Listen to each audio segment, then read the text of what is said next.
अस्सलाम वालेकुम दोस्तों, मैं हूं बॉबी और आप देख रहे हैं birds lover.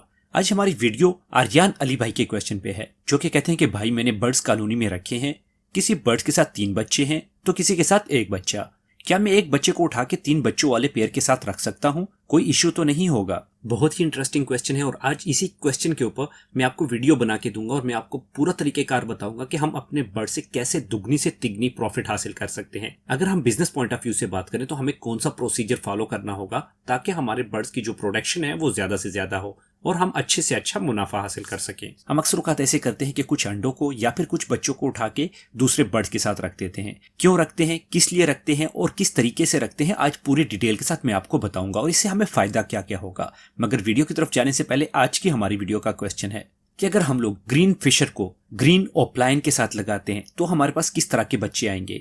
Mail green opaline, female green fishery, तो इसके बच्चे कैसे आएंगे। तो चलें चलते हैं अपने टॉपिक की तरफ। सबसे पहली चीज तो यह कि फोस्टर कहते हैं किसे हैं। जब हम किसी भी बर्ड के अंडों को उठा के या फिर उनके बच्चों को उठा के किसी और बर्ड के नीचे रख देते हैं और उनके नीचे पलवाते हैं, इस अमल को फोस्टरिंग कहते हैं। और जिस बर्ड के नीचे बच्चे पलवाए जाते हैं उसे फोस्टर पेयर कहते हैं, या फिर जिनके नीचे अंडे रखे जाते हैं उसे फोस्टर पेयर कहते हैं। अक्सर औक़ात हम लोगों ने अपने घरों में कुछ पेयर ऐसे रखे होते हैं जिनसे हम लोग अंडे लेते हैं और उन्हें किसी और बर्ड के नीचे रख के उससे हम लोग उनसे फोस्टर करवाते हैं। इसका फायदा क्या होता है वो मैं आगे जाके आपको बताऊंगा, मगर इसके लिए हमें कुछ चीजों का ख्याल रखना होगा। मिसाल के तौर पे अगर आपके पास एक बर्ड है जो कि एग ले कर रहा है और दूसरा बर्ड है कि वो एग ले नहीं कर रहा, तो क्या हम इसे फोस्टर के तौर पे इस्तेमाल कर सकते हैं? हरगिज नहीं, ऐसा नहीं हो सकता। आपके दोनों बर्ड्स के नीचे जो है अंडे होने चाहिए या फिर दोनों बर्ड्स के नीचे जो बच्चे हों वो एक ही एज के होने चाहिए।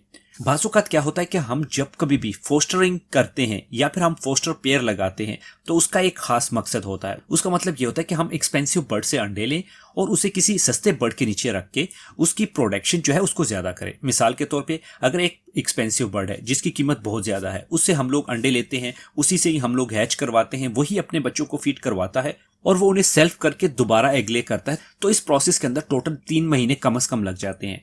इसी 3 महीनों को रिड्यूस करके कम करके हम लोग लेके आते हैं 20 से 25 दिन के दौरानिया में। किस तरीके से लेके आते हैं, उसका प्रोसेस क्या होता है वो मैं आपको सारा का सारा समझाता हूँ। आपने क्या करना है कि अगर आपके पास एक बर्ड है जो कि एक्सपेंसिव है, जिसकी कीमत ज्यादा है, उस बर्ड को आपने ले लेना है और उसी के साथ आपको कम से कम 2 या 3 पेयर ऐसे चाहिए होंगे जो कि सस्ते हों।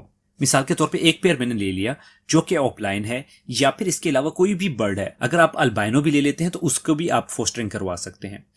दूसरे उसकी निस्बत आपने क्या करना है कि आपने ले लेने हैं फिशर, जिन्हें मैं तसव्वुर करता हूं कि ये सबसे ज्यादा अच्छे जो है फोस्टरिंग भी करते हैं और सबसे ज्यादा अच्छे तरीके से अपने बच्चों को पालते भी हैं। आपने क्या करना है कि आपने इन तमाम बर्ड्स को रख लेना है और जब इनका पेयर लग जाए तो एक ही साथ इन तमाम को अपने बॉक्सेस लगा लेने हैं ताकि ये तमाम के तमाम एक ही टाइम पे एग ले करें। मिसाल के तौर पे आपके पास कुछ बर्ड ऐसे होंगे जो कि पहले एग ले कर लेंगे, कुछ बर्ड ऐसे होंगे जो कि बाद में एग ले कर लेंगे। अगर आपके पास एक्सपेंसिव बर्ड ने पहले अंडे ले किए तो उनके अंडों को आपने नहीं छेड़ना, उनको ऐसे ही रख के ताकि वो उसके ऊपर बैठे रहे। जैसे ही कोई भी पेयर जो कि सस्ता हो और वो एग ले करता है तो आपने इन अंडों को उठा के उनके नीचे ट्रांसफर कर देना है और इसके ऊपर आप लिख भी सकते हैं, उनकी डेट भी डाल सकते हैं कि कौन सी डेट को ये अंडा जो है ये निकला था और कौन से पेयर का ये अंडा है। ये तरीकेकार भी हो सकता है। अगर मिसाल के तौर पे आपके पास जो सस्ते बर्ड हैं उन्होंने पहले अंडा लेकर दिया तो फिर आप क्या करेंगे? उस कंडीशन में आपको ये करना होगा कि जो सस्ते बर्ड का अंडा होगा उसे आपने उठा के उसे अच्छे तरीके से हिला लेना है और पहले ही दिन हिला लेना है ताकि उसके अंदर जो जर्दी हो और सफेदी हो वो आपस में मिक्स हो जाए और उसके अंदर बच्चा बनने की कोई भी गुंजाइश ना हो। क्योंकि अगर किसी भी बर्ड के एग के अंदर बच्चा बन जाए और उसके बाद हम उसे तोड़ें तो ये बहुत ही बड़ा गुनाह होगा, क्योंकि हम किसी भी बर्ड की जान खुद ले रहे हैं। फिर आपने क्या करना है कि आपने वही खराब अंडे उसी को ही उन बर्ड के नीचे पड़े रहने देना है जब तक आपके एक्सपेंसिव बर्ड जो है एग ले ना कर दें। जो दूसरा पॉइंट है वो ये है कि आपने कुछ एहतियातें भी करनी होंगी कि जिस वक्त आप एग ट्रांसफर कर रहे हो तो आपने सबसे पहले ये करना है कि अच्छे तरीके से अपने हाथों को धो लेना है ताकि आपके हाथों के ऊपर कोई भी जरासीम ना हो। अगर सर्दियों का मौसम है तो अपने हाथों को अच्छे तरीके से मल के या फिर किसी भी हीटर के सामने उसे गर्म कर देना है ताकि अगर आप किसी भी अंडे को छूते हैं तो उसके अंदर आपके हाथों की जो ठंडक है वो महसूस ना हो। क्योंकि अगर आप अपने बर्ड्स के अंडों को उठाते हैं और अगर आपके हाथ गंदे हैं, उसके अंदर जरासीम है, तो वो भी अंडे के अंदर ट्रांसफर हो सकते हैं। या फिर अगर आपके हाथ ठंडे हैं तो बर्ड्स का जो अंडा होगा वो भी ठंडा महसूस करेगा और उसके अंदर जो है बच्चे की डेथ तब भी हो सकती है। खैर, इससे इतना ज्यादा कुछ फर्क नहीं पड़ता, मगर फिर भी एहतियात हमारे लिए जरूरी है। नेक्स्ट आपने क्या करना है कि अंडे को आपने बहुत ही एहतियात के साथ उठा के जो आपके पास फोस्टर पेयर होंगे उनके अंडों के साथ चेंज करना है। उसे आपने हिलाना नहीं है। अगर वो मिसाल के तौर पे आपसे ज्यादा बुरे तरीके से हिल गया तो तब भी वो अंडा जो है खराब हो सकता है और उसके अंदर जो एम्ब्रियो होगा उसकी डेथ हो सकती है, क्योंकि एम्ब्रियो जो होता है वो बहुत ही नाजुक होता है और बड़ी एहतियात के साथ हम इसे फोस्टर करते हैं। इसके अलावा जो तीसरी चीज है वो यह है कि अगर हमारे पास बर्ड के बच्चे निकल आए और हम उन बर्ड के बच्चों को फोस्टर करना चाहें तो फिर हमें कौन सी एहतियातें करनी होंगी। जो सबसे पहली चीज है वो हमें ये देखना होगा कि बच्चों की उम्र जो है वो मैक्सिमम 1 हफ्ता हो। यानी कि अगर 1 दिन का या 2 दिन का बच्चा हम ट्रांसफर करें तो वो ज्यादा बेहतर होगा, बजाय इसके कि हम लोग 10 या 15 दिन के बच्चे को उठा के किसी और बर्ड के नीचे रखें। उसका रीजन क्या होता है कि जब बच्चे छोटे होते हैं तो इनको पेरेंट्स इतने अच्छे तरीके से नहीं पहचान पाते। वो बच्चे तकरीबन सारे के सारे सेम ही होते हैं, इनके ऊपर कोई भी फीदर या कलर वगैरह नहीं दिखाई दे रहा होता। मगर जैसे ये बच्चे बड़े हो जाते हैं, इनके ऊपर पेन फीदर्स निकल आते हैं, उनकी कलर जो है वो आपको दिखाई देने लगता है, तब अगर आप अपने बर्ड्स के बच्चे को चेंज करते हैं तो तब उसमें यह प्रॉब्लम आती है कि उनके जो पेरेंट्स होंगे वो उन्हें फीड नहीं करवाएंगे और उन्हें बाज़-औक़ात मारेंगे भी।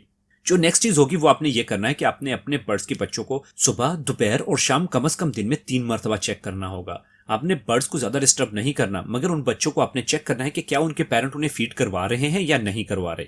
अगर मिसाल के तौर पे उनके पेरेंट उनको फीड नहीं करवा रहे तो फिर आपने ये करना है कि आपने उनको अपने हाथों से फीड करवाना है। जब कभी मैं किसी भी बर्ड के बच्चे को फोस्टर करवाता हूं तो उसके लिए मैं ये करता हूं कि मैं हमेशा रात का वक्त इस्तेमाल करता हूं, क्योंकि रात के वक्त अगर हम किसी भी बच्चे को उठा के किसी दूसरे बर्ड के केज के अंदर रख देते हैं या फिर उनके अंडों के साथ रिप्लेस कर देते हैं तो वो फीमेल उसके ऊपर जाके बैठ जाती है, और जब नेक्स्ट डे में वो फीमेल उठती है और उसको देखती है तो उसे ऐसा ही लगता है कि उसका अपना ही बच्चा किसी अंडे में से निकला हुआ है।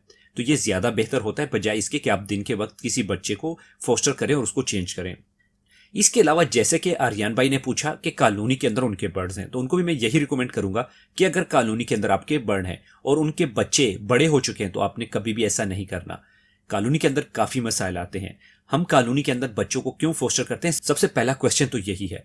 अगर हमारे पास ऐसे बर्ड हैं जिसके किसी एक बर्ड के साथ एक बच्चा है, किसी के साथ 2 बच्चे हैं, तो उनके बच्चों को हम लोग डिस्ट्रीब्यूट कर सकते हैं। मिसाल के तौर पे एक बर्ड ऐसा है जिसके साथ 3 बच्चे हैं, दूसरा पेयर भी हमारे पास ऐसा है जिसके साथ 3 बच्चे हैं, और तीसरा पेयर हमारे पास ऐसा है जिसके साथ 2 बच्चे हैं या 4 बच्चे हैं। तो हम क्या कर सकते हैं कि उन 4 बच्चों को अगर उनके पेरेंट अच्छे तरीके से फीड नहीं करवाते तो हम उनको भी उठा के जो बाकी के 3-3 बच्चे हैं या 2-2 बच्चे हैं उनके साथ उनको डिस्ट्रीब्यूट कर सकते हैं, ताकि तमाम के तमाम बच्चों को एक ही जैसे फीड मिलती रहे या उनके एक ही जैसे पेरेंट हो। नेक्स्ट चीज क्या होती है कि हमारे पास मिसाल के तौर पे जो कॉलोनी के अंदर 10 बच्चे निकल आए, उन 10 बच्चों में कुछ बच्चे ऐसे होंगे जो कि 10 दिन के होंगे, कुछ बच्चे ऐसे होंगे जो कि 5 दिन के होंगे, कुछ बच्चे 4 दिन के होंगे, और उनका जो साइज होगा उसमें भी फर्क होगा। तो उस कंडीशन में भी हम क्या करते हैं कि हम लोग जो बच्चे छोटे होते हैं, जो सबसे पहले निकलते हैं, उन्हें हम उठा के किसी एक बर्ड के नीचे रख देते हैं, और इसी तरीके से अगर 2 दिन बाद 3 दिन बाद कोई दूसरे जो बच्चे निकलते हैं उन्हें उठा के किसी दूसरे बर्ड के नीचे रख देते हैं, और जो सबसे लास्ट पे निकलते हैं उन्हें तीसरे बर्ड के नीचे रख देते हैं। इस तरीके से हम उन्हें डिस्ट्रीब्यूट कर देते हैं ताकि तमाम के तमाम जो बच्चे हों वो एक ही साइज में हो और उनको पेरेंट्स है आसानी से फीड करवाएं। क्योंकि जो बड़े बच्चे होते हैं वो खुराक खुद ले लेते हैं, और अक्सर औकात ऐसा होता है कि जो छोटे बच्चे होते हैं उनको पेरेंट्स फीड करवा नहीं सकते, क्योंकि बड़े बच्चे उनसे बड़े होते हैं, वो खुद ब खुद माँ बाप पे फीड ले रहे होते हैं, जो छोटे बच्चे होते हैं वो नीचे ही दस के मर जाते हैं। तो इस चीज का भी आपने ख्याल रखना है। बज़ाहिर कॉलोनी के अंदर हम लोग ये चीजें करते हैं, मगर अगर हमारे पास सेपरेट केजेस हैं तो फिर हमारी कंडीशन थोड़ी सी अलग होती है। जैसा कि मैं आपको बता चुका हूं कि हम लोग एक्सपेंसिव बर्ड से ब्रीड लेते हैं और सस्ते बर्ड के नीचे जाके उनसे बच्चे पलवाते हैं। उससे ये होता है कि हमारे पास अगर एक्सपेंसिव बर्ड एक साल में 2 मरतबा या 3 मरतबा ब्रीड करता हो तो फोस्टरिंग के जरिए वो 4 से 5 मरतबा 6 मरतबा भी ब्रीड कर सकता है। इसके अलावा हम एक और काम भी करते हैं। मिसाल के तौर पे हमारे पास एक अच्छा मेल है, हम चाहते हैं कि इसी मेल को हम मुख्तलिफ फीमेल के साथ लगाएं, तो उसके लिए भी हम ये करते हैं कि मुख्तलिफ फीमेल्स उसी मेल के साथ लगाते हैं। जैसे ही वो एग ले करती है, फीमेल को निकाल के उसे किसी और केज में छोड़ देते हैं और मेल के साथ कोई और फीमेल डाल देते हैं। इसका भी एक बहुत ही बेहतरीन प्रोसीजर है। अगर आप चाहते हैं कि इसके बारे में भी वीडियो बनाऊं तो कमेंट्स बॉक्स में मुझे जरूर बताएं, ताकि मैं इसके बारे में भी आपको एक सेपरेट वीडियो बना के दे सकूं। बाकी कॉलोनी के अंदर एक मसला ये भी आता है कि अगर हम लोग किसी भी बर्ड के बच्चे को उठा के किसी और बर्ड के नीचे रख देते हैं और वो फीमेल अकेली हो जाती है तो वो स्ट्रेस में भी आ जाती है और वो बाकियों के बच्चों को भी उठा के फेंकने की कोशिश करती है या उनको मारने की कोशिश करती है। तो कॉलोनी के अंदर हमें थोड़ी ज्यादा एहतियात करनी पड़ती है। मगर पोर्शन केजेस के अंदर ऐसा नहीं होता। पोर्शन केजेस में अगर कोई भी बर्ड अपने बच्चे को फीड नहीं करवा रहा तो उसे उठा के फोस्टर कर लें, सबसे बेस्ट आइडिया है। अगर कोई बर्ड अपने अंडों को हैच नहीं करवा रहा, उनके अंडों को उठा के आप चेंज कर सकते हैं। अगर मिसाल के तौर पे आपके पास फोस्टर पेयर नहीं है या वो तमाम के तमाम फुल हो चुके हैं, तो उस कंडीशन में भी आप ऐसे कर सकते हैं कि अंडों के ऊपर आप मार्कर से, जिसका निब जो है वो सॉफ्ट हो, आप लिख सकते हैं, उनकी डेट डाल सकते हैं और उनको मुख्तलिफ किस्म के बर्ड के अंडों के नीचे मिक्सअप कर सकते हैं। जैसे कि अगर आपके पास किसी बर्ड के जो है 5 अंडे हैं तो उन 5 ही 5 अंडों को किसी भी एक एक बर्ड के नीचे रख सकते हैं, मगर होना यह चाहिए कि आपके पास पेयर अगर ज्यादा हो तो। ये तो थी आज की हमारी वीडियो। उम्मीद करता हूँ कि आपको इसकी समझ आ गई होगी और आपको वीडियो अच्छी लगी होगी। अगर आपको वीडियो अच्छी लगी हो तो वीडियो को जरूर लाइक करें, अगर आपको बुरी लगी हो तो बेशक डिसलाइक कर दें। बाकी अपने दोस्तों के साथ इसे शेयर किया करें। हमारे बर्ड्स लवर की एप्लीकेशन को डाउनलोड करें। हमारे फेसबुक, ट्विटर, इंस्टाग्राम और सोशल मीडिया के जितने भी हमारे प्लेटफॉर्म है सबकी लिंक डिस्क्रिप्शन में मौजूद है। आप वहां से लिंक के ऊपर क्लिक करके हमारे तमाम के तमाम सोशल मीडियाज को भी लाइक कर सकते हैं और फॉलो कर सकते हैं, क्योंकि मैं मुख्तलिफ किस्म की चीजें लेके आता हूँ हर किस्म के प्लेटफॉर्म के ऊपर। इसके अलावा मिलते हैं अगली वीडियो में, तब तक के लिए अल्लाह हाफिज। I